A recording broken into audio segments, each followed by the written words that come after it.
త్వరలోనే భారత్ విశ్వగురు అట. సో చూడండి ఎంత దుర్మార్గం. భారతీయుల రక్తంలోనే ధర్మ దృష్టి ఉంది. సైన్స్ కు వివేకం, నైతిక విలువలు జోడించాలి. ఆర్ఎస్ఎస్ చీఫ్ మోహన్ భగవత్ సూచన. ప్రతి జంట 3 పిల్లల్ని కనాలి. చంద్రబాబు. తిరుపతి జాతీయ సంస్కృత పరిషత్లో జాతీయ విజ్ఞాన సమ్మేళనం ప్రారంభం అంటూ చూస్తాను. సో ఇక్కడ చూడండి, ఈ మధ్య కాలంలో 3 కనండి, 4 కనండి, 10 మందిని కనండి అని చెప్పేసి ఒక కొత్త వాదన తీసుకొస్తా ఉన్నారు. నేను ఒకటే అడుగుతాను, చంద్రబాబు నాయుడు ఉన్నాడు కదా, ప్రతి జంట 3 పిల్లల్ని కనాలట. నువ్వేమో లోకేష్ ఒక్కని కనొచ్చు, నీ కొడుకేమో ఆయన మీ మనవాడిని ఒక్కనే కనొచ్చు. ఫస్ట్ నీ ఇంటి నుంచి ప్రారంభం చేయి చంద్రబాబు నాయుడు. నీ కొడుకుతోటి ఈరోజు ఇంకొక 2-3 పిల్లల్ని కనిపించి చూద్దాం. వాళ్ళకేం ఏజ్ పెద్దగా అయిపోలే కదా, 40 ఉన్నారు కదా, చూపించి చూద్దాం. అవుతుందా మీతోటి? ఎందుకే ఇవన్నీ పనికి వాళ్ళ ముచ్చట్లు చెప్తే నాకు అర్థం కాదు. భారతదేశాన్ని సర్వనాశనం చేయడానికి నీలాంటి ఒక్కటి చాలు. ఇంత దుర్మార్గమా? మీరేమో పాటించరు. ఎంత దారుణంగా అంటే ఇలాంటి నీతి వ్యాఖ్యలు చెప్పేటోళ్ళంతా కూడా, ధర్మం కోసం దేశం కోసం అనేటోళ్ళంతా కూడా ఈరోజు వాడేమో ఆర్ఎస్ఎస్ చీఫ్, ఆర్ఎస్ఎస్ లో పనిచేస్తాడు, లేకపోతే ఆర్ఎస్ఎస్ హిందుత్వం కోసం పనిచేస్తాడు, దేశం కోసం పనిచేస్తాడు, జాతీయత కోసం పనిచేస్తాడు చెప్పేసి వీళ్ళంతా చెప్తుంటారు కదా. ఏ ఒక్కడు కూడా దానికోసం పనిచేయడు. నేను చెప్తాను, ఆవేశంగా మాట్లాడుతా ఉన్నాను. ప్రతి ఒక్కడు హిందుత్వ జాతీయత గురించి మాట్లాడేటాడు, దేశం కోసం ధర్మం కోసం అనేటాడు పోయి చైనా నుంచి ఆ వస్తువులను మొత్తం పోయి తెచ్చుకుంటాడు. వారి ఇంట్లో చైనా ఫర్నిచర్ ఉంటుంది, వాడు వాడే ఫోన్ చైనా ఫోనే ఉంటుంది, లేకపోతే వివిధ దేశాల్లో పనిచేసిన ఫోన్లే ఉంటాయి. దేశంలో తయారు చేసిన ఒక్క ఫోన్ కూడా వాడు దేశానికి సంబంధించిన ఒక ఇంట్లో కూడా ఉండదు. వీడేమో 3 పిల్లల్ని 4 పిల్లల్ని కనాలని అంటారు.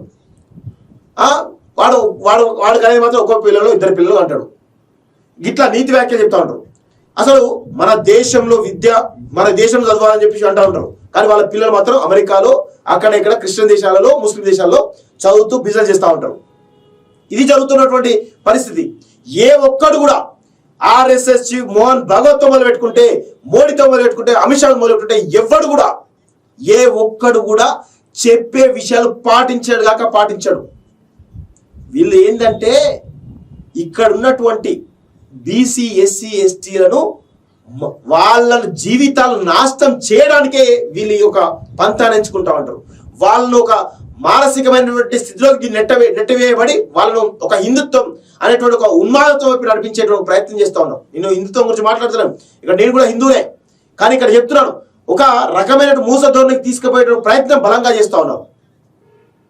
ఇది పెద్ద చర్చ. ఇది వీళ్ళేవో పాటించరు, ఈ నా కొడుకులు ఎవ్వరు కూడా పాటించడు. కానీ ఇక్కడ ఉన్నటువంటి 50% పైగా ఉన్నటువంటి బీసీలను, ఎస్సీ ఎస్టీలను, 80% ఉన్నటువంటి ప్రజలను ఒక మానసికమైనటువంటి స్థితిలోకి నెట్టివేయబడి వాళ్లకు దేవుడు అనుకుంటూ అదనుకుంటూ ఇది అనుకుంటూ ఒక ఉన్మాదత్వాన్ని నింపేసి వాళ్ళను చదువుకోనియకుండా, వాళ్ళ కుటుంబాలను చదువుకోనియకుండా, వాళ్ళ ఉద్యోగాలు చేయనీయకుండా, వాళ్ళ వ్యాపారాలు చేయనీయకుండా ఈరోజు వాళ్ళని ఒక స్థితిలోకి నెట్టివేసి తద్వారా వీళ్ళు ఓట్లు దండుకొని పరిపాలిస్తూ ఉంటారు.